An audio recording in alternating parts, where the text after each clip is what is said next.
Today's guests are Christina Fernandez-Valle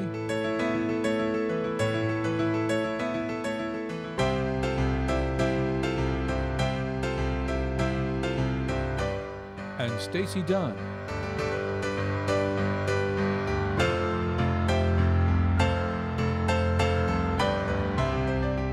We join their conversation in the faculty lounge.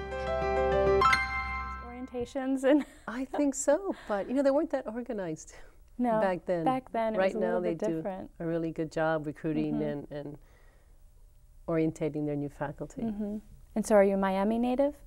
Cuba, Oh, but okay. Miami since I was like 10 months old. Oh, wow. So yeah, I'm Miami native. Oh, that's great. So then you met your husband. He was also studying clinical psychology? Yes. He went to University of Washington in Seattle and then went to University of South Florida to work with Mark Goldman, who's a very well-known, respectable substance abuse researcher. And he was very focused, and that was what he was going to do. And so we ended up in the same class, and we've been together ever since. And it's been really neat to get to know each other in graduate school, and then we ended up at the same place. University of Central Florida was really looking for one new clinical psychology person, and they kept telling me on my interview, you know, we're not really looking for a couple, but we were a package, and it just worked out. We got very lucky, and it was such a time of growth at UCF where they were hiring a lot of people. And so he came on a visiting line and did really well, and now we're both tenured associate professors in psychology. Oh, that's great. And there's only one psychology department, right? There's only one psychology department. Because engineering has like 3 or 4 different departments within it. Within psychology, we have a few specialty areas. My husband and I, Mike and I, are both clinical. We also have human factors, which is a huge program, really well established. We also have a fantastic industrial organizational program.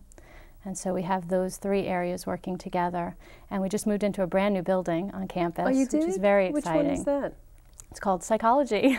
Oh, it's the one that faces the Fairwinds Alumni Center? Yes, and it's on the Memorial Mall.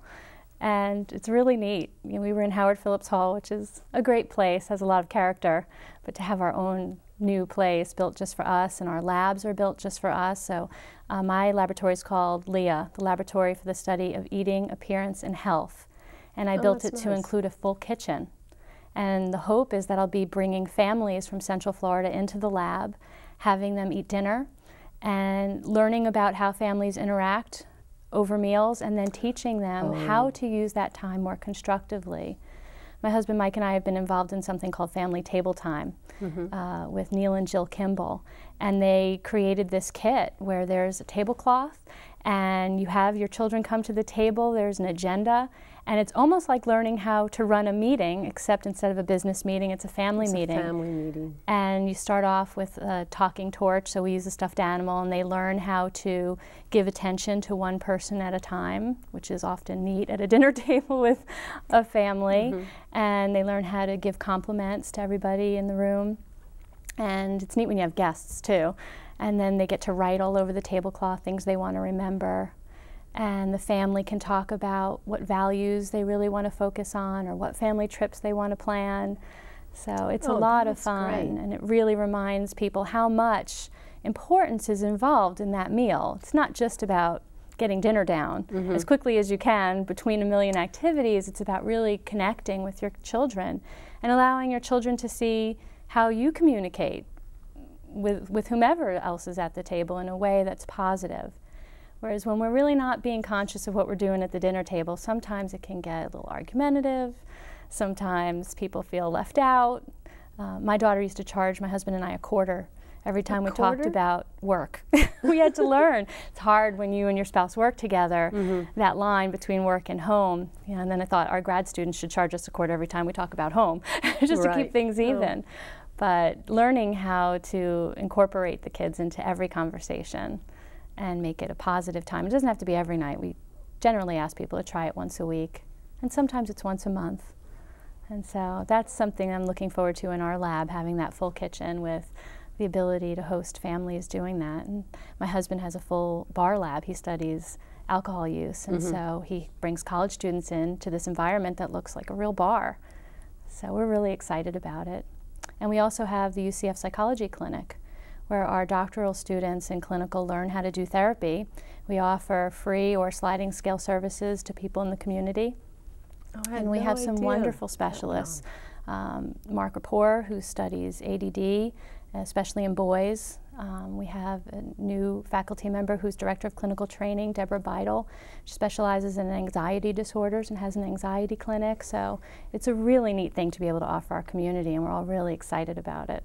Do the UCF students know about this? The UCF students know about it, but they go to the Ucf Counseling Center, which is a wonderful resource for them. And on occasion, when they run out of sessions because it's time limited, or there's a case that the Counseling Center feels is different enough where maybe they want to refer to us, we on occasion see students, but this is really meant for the community. For the community. I didn't know that. So does your research show that eating disorders or body image perception, self-perception, stems from poor interactions with the family over, not necessarily over dinner, but I guess in general.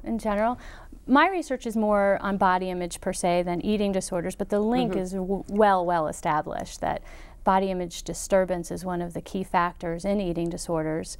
And it does look like there's a lot of research linking whether or not families eat dinner together to a lot of things, not just eating disorders, but substance abuse and lots of problem behaviors, that families who eat dinner together are less likely to experience some of those things, particularly in their adolescent children. And so it hasn't been directly linked. There's been a couple of studies, actually, not out of my lab, but out of others, looking at bulimic symptoms, and that there might be some benefit. I think with any problem, there'd be some benefit to having that strong tie to your family, and whether it's over a meal or something else. I think the meal is just a convenient way to bring everyone together at a time when, I mean, you all need to eat. And so, but we're going to be looking at some of those things in terms of body image and family interactions, trying to help families navigate how do you raise children in this day and age, particularly daughters. And so we're going to start to interview families about their concerns. And what we're finding so far in our initial pilot studies is that people are pretty concerned about how to manage this whole emphasis on preventing childhood obesity, but preventing eating disorders. And what message are you supposed to send? And some parents feel so confused by the whole thing, they end up saying nothing. And so it's time to address that, I think, very directly, because the research doesn't always include really strong messages for parents to say, okay, here's a helpful thing to say or do, and here's something to avoid. No, it's the time constraint that is with two working parents. The children have to do all their activities. I mean, the old days, I don't remember the old days. I don't remember having so much emphasis on after-school activities. And when you have multiple children in the family, each one has sometimes more than one after-school activity. They're in multiple sports, they're in yearbook, they're in drama. How does the family, I think parents are trying to expose their children to so much that some of the basic fundamental things that's going to create a well-rounded, balanced child is left behind. You're so right, and you're reminding me of my new favorite children's book by Jamie Lee Curtis. It's called Is There Really a Human Race? And it shows all these babies being dressed up as doctors and lawyers and professional athletes, and the idea is, just from the very start, there's so much pressure to define what are the strengths and which direction is the child going to go, and make sure you really tap into all of the potential. So much pressure. And it was quite different when we were very young. And I brought my mom with me when she was visiting to, at the time, my older daughter Nikki was probably 3 or 4, and she was in gymnastics, and it's this large place. And it's not that she was going to be a gymnast, it's just for psychomotor development and all of those wonderful things. And my mom just looked around and she said, "This did not exist when you were little. I promise you that. You didn't miss out. It wasn't there. We didn't do this kind of thing." And she almost felt defensive. They look at what we do and how much interaction we have with our children, and not just my husband and I, but families in general. And they keep commenting how much things have changed, and it's not always certain that it's for the better. I do a part-time private practice. I see lots of couples in therapy, and one of the themes I see over and over is that couples are forgetting to focus on each other, that the primary relationship is your marriage, and then the children sort of fall into place with you. These days we really flipped it around. We have so much focus on our children, such a difficult time remembering to stay really connected to each other first. And families are struggling with all that competition that you're talking about, making sure that our children have the best opportunities, and it ends up being a lot of running around. Yeah, and then the marriage fails, or at least you're not able to role model a healthy relationship. So your children grow up thinking that it's normal to have this, even if it's unspoken tension in the house, where someone just isn't happy with the other person, or is so stressed with their job that they don't have time to create the healthy meal, so we do go through the drive-through. And I guess in your kitchen, it's as important also to learn how to feed your family. Going back to real basic, don't cook out of a box, don't go to McDonald's. And if you could learn to enjoy the time you have and incorporate your children into food preparation and say, okay, every Tuesday is our dinner night, and I cook with one child, or and it doesn't have to be fancy. And there are a lot of healthy foods that are easy to make, but all that pressure to run and do and be the best parent and have the best children. I have a good friend who called me once in the middle of a meltdown in the car, rushing her children. They needed to get to this activity, and she was freaking out. And I said to her, and what's the point of the activity? It's for them, right? For helping with their growth and development. And what's more important than having mom be okay? Let them be 15 minutes later. Forget about it. Oh, yeah. I completely wasn't thinking. It was about being perfect and getting to the activity on time. And so it's good for us all to check ourselves. Just how much is our own driven nature really affecting our children in a way that's not necessarily positive? It's a balancing act. Really. Yeah, and you seem to do it pretty well. Yeah. I guess it helps to have a husband that is in the same field, or has, understands and values where you're coming from. Yeah, we feel very fortunate because we do have a lot of similar ideas about what we want to bring to our family, and we don't always execute it perfectly, and we don't even try to. We try to do the best we can, but we really have a shared vision, and a lot of families just don't. They've either never had the conversation about what kind of parents do we want to be? What do we believe in? And so one of the family table time goals is to get families talking about that. What kind of family do we want to be? What do we want the environment to feel like? I think if people sat down and did that, they wouldn't say, let's all act like chickens with our heads cut off, run around frantically, and at the end of the day feel really exhausted and just be happy the day is over. That's not the goal. So really staying focused on what it is that's important is something that really helps to heal families, I think, who just get caught up. It's so easy in our culture. Just to, you get the brochures about all these children's activities, there's this unspoken pressure, well, the other children are doing this. Right, and when you try to plan like a birthday party, you can't find a time for a birthday party because, no, so-and-so has baseball, soccer, and you're like, my son is the only one who doesn't have all these activities. Right. My son was very good he's 16 now, but when he was young, he said, I don't like doing all these things. I don't want to play basketball all the time, and I don't want to go to swim meets all the time. And he just resisted. He needs his free time. I'm stressed. I need my free time. Good for him. And I honor that. And I'm like, okay, it's time for self-discovery. And then if you find something that you're interested in, then you go ahead and try and facilitate that for them. Right. And I found that's the only way you can get him to stay on task, because if it was his idea, he'll stick with it. If it's something I ask him to do or everybody else is doing, then he'd lose his interest and he forgets to go. He doesn't have his soccer shoes, his cleats, his socks. All those little signs he's not really into it. Right. Right. And I think offering kids two things, opportunity and encouragement. And that's really all you can do. The rest, pressure, they'll have pressure their whole adult life to have to do certain things at certain times. And it's a time really to just figure out who you are and what you like, not have pressure to do things because it looks good or because other children are doing it. And so family life has changed, and I can't help but wonder if the pendulum will swing back again at some point where people realize this is just burning everybody out. Excuse me. I hope it does. I hope so too. I know that one of the things that you've participated in has to do with women in science and engineering and inspiring girls in science and math. Yes, I Googled you. Oh. And I was so excited to see that. I have a colleague who went into a store one day and she saw a t-shirt in the girls department that said, "Math makes me dizzy." And got so angry about it, actually had the shirt withdrawn from the store. Got she a lot was of successful? other, she was, got a lot of other faculty, female faculty at UCF upset about it, and they made a stink about it. And I think that really is something that we've been trying to encourage people to recognize, that at a young age, girls get that message that, well, you're about hair and nails and not so much about the numbers. Is that something that you're invested in?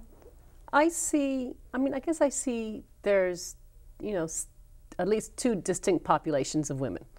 The ones that, for some reason, either were brought up that way or very influenced by media, and that's the way they feel.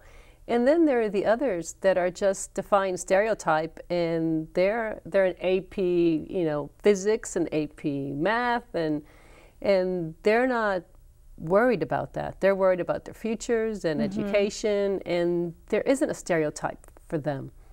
So I don't know if that's just how you were brought up, and I'm hoping that it is. It's who your role models are, and sometimes it's just who you are. You have an innate, character that is yours from birth, and you just don't worry so much about your hair and nails. Right. Or you can do both. We always talk to our little girl. She's into everything. And I love that balance, that you love to talk about things that are more girly, stereotypically, and you also love to develop the parts of your brain that help you get better at math, and you're really interested in science. And so, again, I think it's that balance that you can have it all. You don't have to fall into one pigeonhole of what a girl is or isn't. And I see that there are some males that also, young boys that also end up with eating disorders. And I had a good friend of my sister's, and they had a teenage boy, and he had anorexia, and he had to be hospitalized. So it's not so much a totally female disease or condition anymore. And we're finding more and more that boys are dissatisfied with their appearance sometimes. We haven't asked the right questions. If you look at a lot of the body image questionnaires, they ask about dissatisfaction in a way that is tailored toward female dissatisfaction. Hips, thighs, buttocks. They didn't ask about pecs, chest development. They didn't ask about calves in a way that would really tap into the kinds of things that growing boys value to become more masculine looking and more muscular. And so once we really started tapping into a more balanced view of body image, we started seeing that boys do, men do, have a lot of concern as well. Eating disorders are definitely more rare among males. That hasn't changed. There isn't a real big increase per se in the rates, but it does happen. And we're looking at different populations of males to see what are really the risk factors there. And that's a really new growing area of research, paying a little more attention to males who sort of slipped under the radar there for quite a number of years. Right. Well, the male models that you see on advertisement and on, print and in media, they don't, are they as thin as the runway models and the Kate Mosses? And no, they're not, but they're unrealistic too, in the sense that that's what makes a model, is that they are different, that they are part, like I think one study on supermodels is like they represent 1% of the population in terms of their height, their weight, their waist to hip ratio. That's what makes them unique, and it's not something that we're all supposed to chase after. But if you look at the male models, they usually are both very toned and muscular and highly attractive in terms of facial features. And so it is more difficult to attain that kind of physical attractiveness. But there are lots of different versions of males that are acceptable. In female figures, it seems to really have narrowed, where thinness has been equated with beauty. And in the male world, males overestimate how muscular females would like them to be. So they're thinking this big, Herculean, attractive appearance is really what is ideal. And when we ask women what they find most attractive, it's not quite as muscular, right?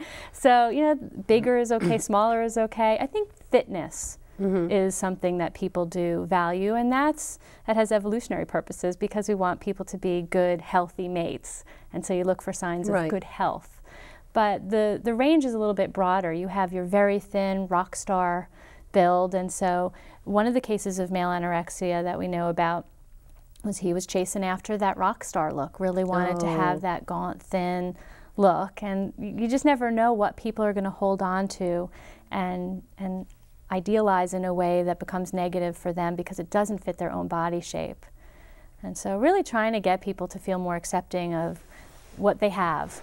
And you know, you can enhance in different ways that are healthy, but it's okay. Whatever you were born with, however you look, that's what makes you you. And those are the messages we're trying to send out at young ages now. And does it self-correct with age, or are they a certain population of women and men that no matter how old they are, they always have this, you know, very serious unhappiness at their core, that it follows them into maturity? Is that why we're all having plastic surgery? Not all of us, but is that why there's not yet, right?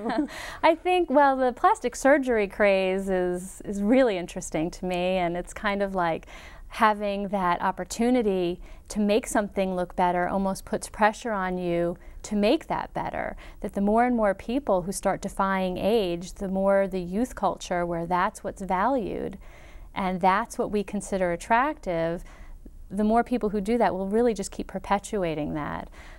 But there are some people who really experience their stress in life in a physical way. So rather than really thinking about the emotional issues that torment them, it really gets channeled into something about the way they look. Body dysmorphic disorder is something where we see people become really distorted. It's not an objectively unattractive body feature, but they become really, really obsessed with this particular body part, whether it's their nose or ears, or we had one case, it was a male's abs, his abdominal muscles, and it looks like it could be just an outlet that I don't want to deal with some of the real issues in my life. That's true.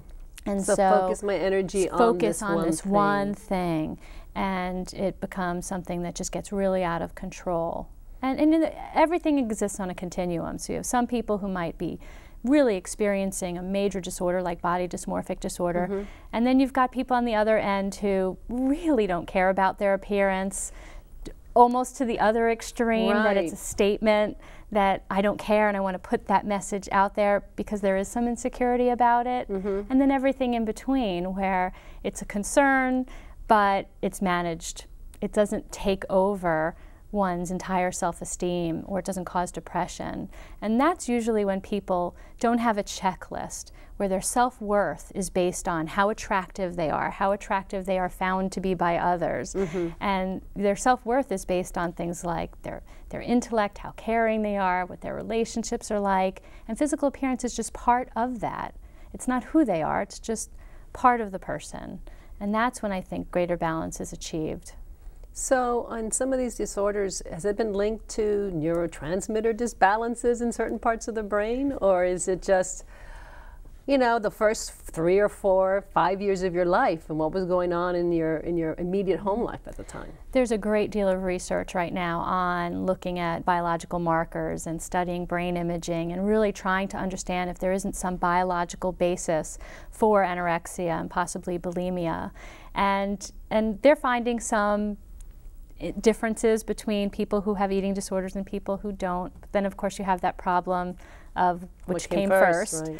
And so it's an interesting area, but when it comes to, my area is more in body image, and most people experience some level of dissatisfaction and some behaviors that might be somewhat unhealthy because of that dissatisfaction. And I really do think that is linked more to different experiences. We look a lot at teasing. People could be teased at a young age, and they never forget that.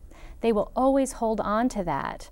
And really, even in their adult lives, even if they've had something corrected, it's a wound there. People who were chubby at one point in their life, who lose weight, will still see themselves as overweight.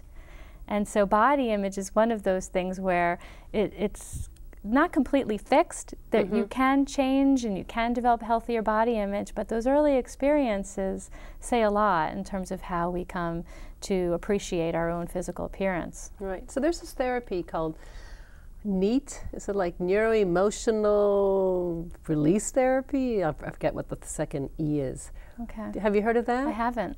Okay, so it's supposed to be where you focus on different times of your life. Mm-hmm. And I had a chiropractor once who was trained in this, and it was trying to, when you have negative memories, Mm-hmm. you store them not only in your brain, but you store them in different parts of your bodies. Mm-hmm. And you can release, by thinking about that, you can kind of clear the negative memory that you don't even know existed. And that reminds me also of Rolfing. There's something in therapeutic Right. massage also called Rolfing, where you're supposed to release all that has been trapped in your body with these emotional memories. Right.